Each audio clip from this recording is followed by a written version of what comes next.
Actually, I'll tell you one quote that actually I've used in the book. I don't know whether you're probably too young, but there was a TV series back in the 60s, The Naked City.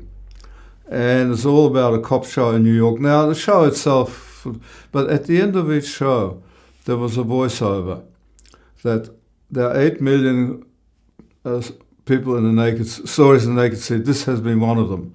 And I think this really epitomizes the whole. In fact, I've been running short course at the University of Third Age. I think it must be about the 10th year in writing family history. And that is to me, is the essence of a course like that. Because everybody has a story. And not only that, but a lot of people come to the course, say, oh, look, nothing happened.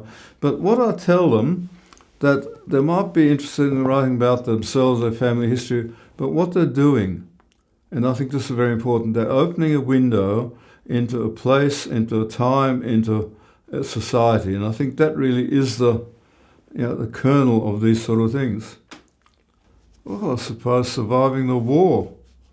I mean, where I was was not an extermination camp.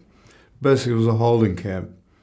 And over the 4 years, about 140,000 people went through, plus 15,000 kids under 14 went through. At the end of the war, now the figures are a little bit vague, but some figures say 120, some figures say 140 were still alive. So that really was, on the 5th of May, 1945, when 3 Russian tanks rolled into the camp. That really was, in many ways, my birthday, because that I think probably was, the day that really is a very sort of significant milestone for obvious reasons. That you need to sort of take people as they come. You shouldn't make judgments of people if you don't know their background, their history, and why they're doing certain things. And I think at the end of the day, you should not, you'll dislike people, but you should not really hate people, because hate, in many ways, is far more toxic to you than the person you hate. I think that really is sort of, you've got to take people as you find them. And you should never make, we all do, but you should never make assumptions about why people do things, because you don't know the background, you don't know what their motivation is. So I think really, even more basic, that if you're in an argument, you should always put yourself in the other person's position and try and analyze why they're like that, why they're sort of putting this out, and why they're doing things they do. I'm not talking about some of these street gangs that go around, bashing people up. That's just outside the normal. But with average people, I think you should be understanding that you're not perfect, and neither are they, and you should listen to them rather than talk. Look, it's a nebulous concept. Yeah, I can tell you that, and going back, we left Germany in 1936. We went to the Czech Republic, but where did we go? I don't know how much you're aware of the geography. We went what is called the Sudetenland, which was which Germany annexed in 1938. Well, I remember my father came home. I was 4. We were sitting down to dinner or lunch. My father rushed in and said, "We're leaving. The Germans will be marching in 4 hours." And to a kid of 4, leaving lunch uneaten is far more vital than anything happens in the world. So that really is my first memory of, and as I put in my book, that it's a bit like sitting in the sun with your eyes closed and feeling the warmth of the sun, and suddenly a dark cloud comes over, you feel the cold. That's what I analyse that particular moment. That probably is. And the other one, down the track, then we moved to Prague. in March 39, the Germans marched into Prague, and I can remember standing in the street, seeing all the German tanks and trucks coming in, and somehow, and that's still with me, sort of I could feel the embodiment of evil in front of me that was to come. Look, I cannot tell how, well, but these are probably the two earliest memories, a very, very strong impact on me. I think, just consider, see others as you see yourself. Basically, I mean, look, the world is full of strife, but with a little bit of common sense and a little bit of adjustment between people, I think that really is, don't just think of the straight and narrow. Think of all the things that basically people you would think that people are sort of reasonable, most people, and that really that you may disagree with them, but you've got to take their point of view. I mean, I think it was Voltaire who said, I totally disagree with this person's views, but I will fight to the death for him to be able to express them. I think that is really... And the other thing, I don't know if you ever read any of Sartre's stuff. Well, there's one about, I think it's set, basically the background is, I think, the French-Algerian War. And there's a very interesting opening paragraph that two men sit in a dungeon. One only sees the dirt and the misery. The other one looks and sees the stars. I think that really is sort of the human condition. Now, some people only see the bad things. Others, even in bad situations, can see a little bit of hope, a little bit of light. I think doing things that you really can't see any benefit in. That there's so many petty things in life that you really, I mean, a lot of people who sort of get involved in these little spats and useless things, and sort of mixing with people you've got nothing in common with, you're totally irrelevant to your. I mean, you learn from other people, but people have absolutely no concept of what's important in life. That full of petty. Oh yes, look, so and so's got a better car than me. Why? Their house is smarter.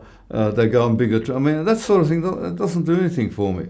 I mean, everybody's got to find their own way, their own particular sort of direction, what they feel is relevant. I don't think it's all similar because you must understand. My parents sort of were basically a European family. And I mean, I really grew up in Australia in many ways. So the whole concept of seeing things, I mean, if you look at society, how things have changed. I mean, you're too young to remember, but back in the 50s, on a Sunday morning, no trains or trams, and it was church time. I mean, you project it into the days and people just look at you. So probably, I mean, their life, although of course after the 1930s, their normal life was totally disrupted and shattered, but in many ways, they grew up in a different culture, a different continent, in a different sort of setting.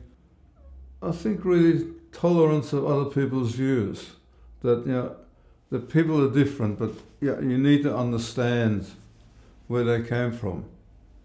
That and particularly when you grow up in a multicultural society, I think that was the most the sort of when you promise to do something, you got to follow through. I mean, when you make an appointment, you keep it. I mean, I think that's probably what my father mainly taught me, that punctuality is the necessity of businessmen and the courtesy of kings, I think is a saying, isn't it?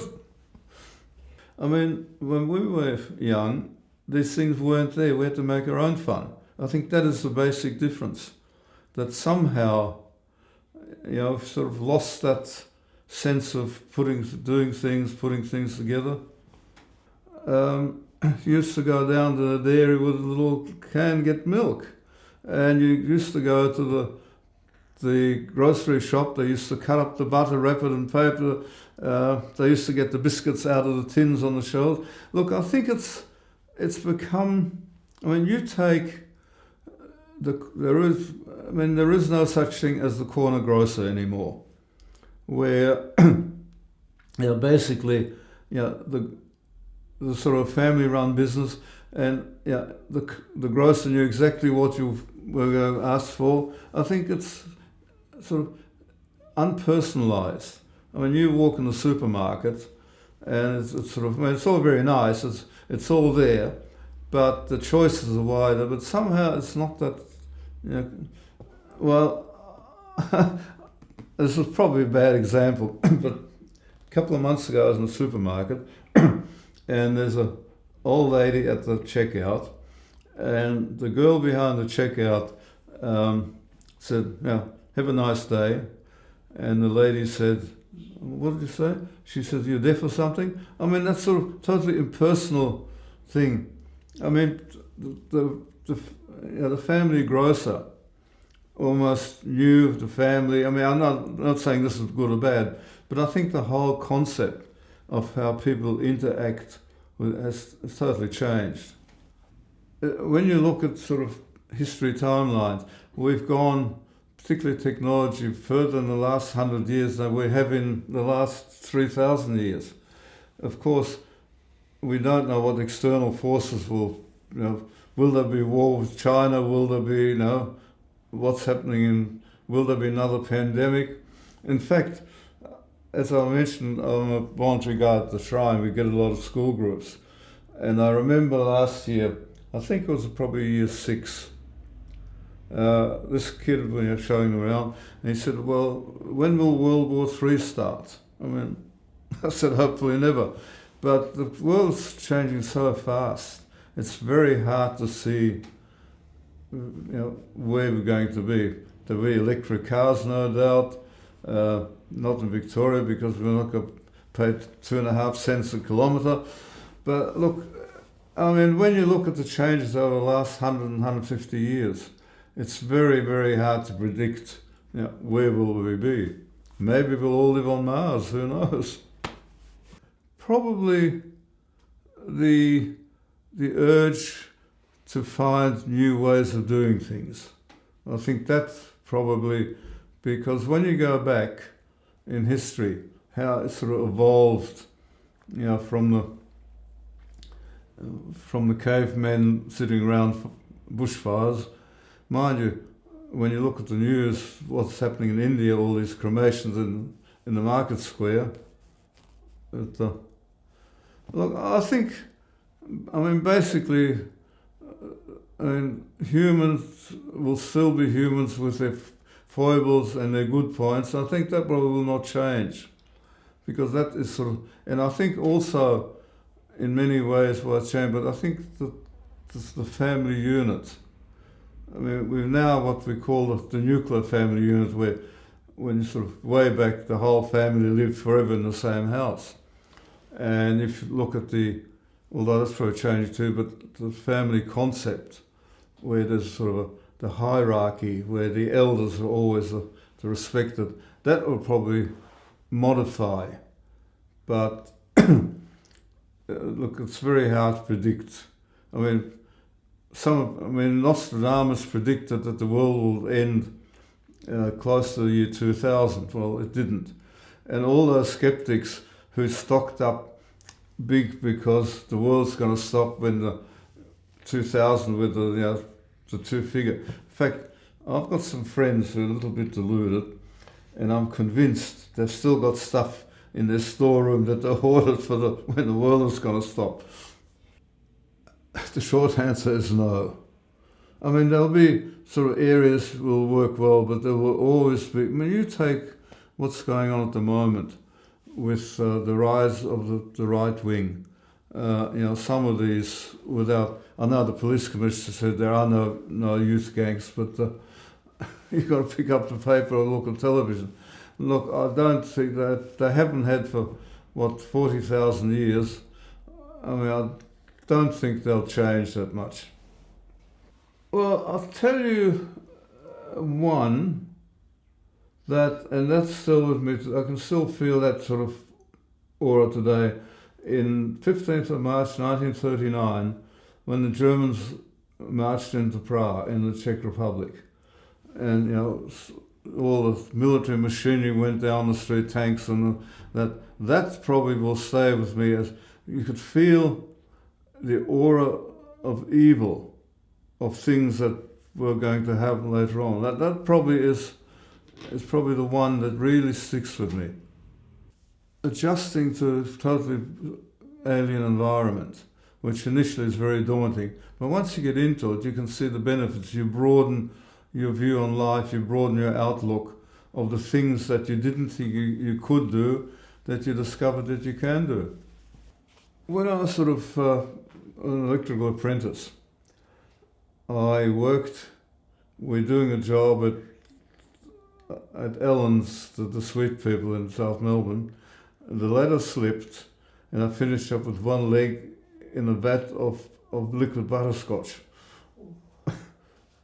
At the same time, I also had my hand behind the board, and I got a bit of I think that's why I slipped. I got a bit of a shock. I still had a scar somewhere from the burn, but that was probably one of the most dangerous things I've been involved in. Yes and no. Now this one, look, I don't believe God is a little bearded old man who sits up there in the book and writes all your sins in the book. But I think there is an outer force somewhere that things. There must be something behind why things sort of happen. As I said, it's a sort of I don't necessarily believe in, as I said, in the sort of concept that he watches everything. There's a man with a beard writing. But look, I think there is an external force somewhere. But sort of things I can't define. I'm not. Look, it's one of those areas that you really can't put your finger on. But as I said, the basic thing, I don't believe, as I said, there's someone up there who writes all your good and bad deeds in a book. I mean, that I think is sort of. Look, I really think there was a way back. So about 2,000 or 3,000 years ago, a Jewish prophet Hillel. And Hillel said, if you're only for yourself, not for others, who are you? I think that is probably, look, basically religion is really about a moral and ethical code. It's not necessarily, you got to there or there if you don't go to church on Sunday. But look, it's one of those nebulous concepts. So perhaps, as I said, I believe there is some force that directs us, but not sort of, oh, I'm going to hear trouble now. Look, I think the sort of concept of a nationalistic sort of thinking now, and I won't go into the climate change, but I think a lot of these things, I mean, I'm probably on dangerous ground here, but you take some of these demonstrations that most of them, and that sort of get violent, but most of the people who go to these things go there because of genuine belief that things are, but then you get some of these outside agitators who use these occasions to stir up. That's why you get all these riots. And I mean, you take what happened in Washington on the 6th of January, that, all right, rightly or wrongly, many people felt the election was rigged, and they went to protest. Now, obviously, there were some agitators which led to the storming of the House of Reps and the Senate. A lot of these sort of confrontations you see, Black Lives Matter, I'm not saying they don't, but once again, some of the motivation, the masses go there are quite genuine that they want show change. But you get these outside groups that get involved in this and really cause, I think this is one of the very great problems. Not just, I mean, Australia in many ways, we're not that badly off, but you look overseas, look what's happened in Paris at the moment. There's huge strikes, demonstrations in Germany because there's this tension. And when things like now, things sort of economically are bad, that really sort of brings people the frustration to the fore, which is then fomented by self-interested groups that use these occasions for their own purpose. I think this is one of the big problems that I don't know if there's an answer to it. Look, I've always been very much sort of to the left. I mean, I'm not sort of ultra red tomato left, but it's always sort of a social, we're social justice. I have a secret hunch it's going to be when I'm 89. I'll explain that. It's weird. A few years ago, it must be about 35, nearly 40 years ago, I was in Hong Kong on a trade mission. And Sunday there was nothing to do. And next to our hotel there's a Chinese cultural centre. So I wandered in there, and the fellow who read palms. I mean, I don't believe in this rubbish, but they're for $3. But the fascinating thing was he was blind, and he had a fellow assistant sort of asked him, and all he did, he felt my hand, and he wanted to know, we're from Australia, and then he told me my past, which is totally out of kilter and nothing to do with from Australia. That when you're young, you're sort of in a place of lock up, and you had this and that, but which is absolute. I mean, as I say, I don't believe in this sort of flamboyant nonsense, but this was so telling that he exactly told me, what had been in my previous life, which didn't fit in with Australian tourists. And he said, long life, you'll live till 89. So, so if I live past 89, I'm going to go back and ask my $3 back. I think probably travel to other places, see how not only the scenery, but other cultures live, different foods, different... I think travel really gives you a far wider insight into the world around you. Well, using sort of lyrics of an old song, I think it came from Monty Python. Always look for the bright side of life. I think that really, look for the positives, not the negatives. I think that really is, well, I don't know if you ever read about the Jean-Paul Sartre, the philosopher. Well, there's a book he wrote, I'm trying to think of the title. Anyway, the opening paragraph is, there are two men sitting in a dark dungeon. One only sees the dirt and the misery. The other one looks through the bars and sees the sunlight and looks to the future. I think that really is the message, that no matter what you're in, look on what could be the positive side, not the negative, because the negative is there, and if you let it overwhelm you, well, that's the end of the path. I think it's important for people to tell their stories. That's what I keep saying when I run the course, that it's not just family history people are writing of their own family. Well, they're opening a window into a time, into a place, into a concept. I think that is really important, that you're sharing a vision that you have experienced that the others obviously, because time is gone. But I think that is important, because why it might be talking on these family histories, but opening a window into a place, into a time, into events, into a community. I think that is really the bottom line. That everybody, well, I think I've mentioned this before, but there was a cop show in the 60s in America, The Naked City, that, the show itself is an American cop show, but at the end of each episode there's a voiceover. There are 8 million stories in the Naked City. This has been one of them. That really is the very concept of all these sort of family and other histories, that everybody has a story, and many, they might be similar, but each one has a particular unique element to it. Oh, goodbye, keep well.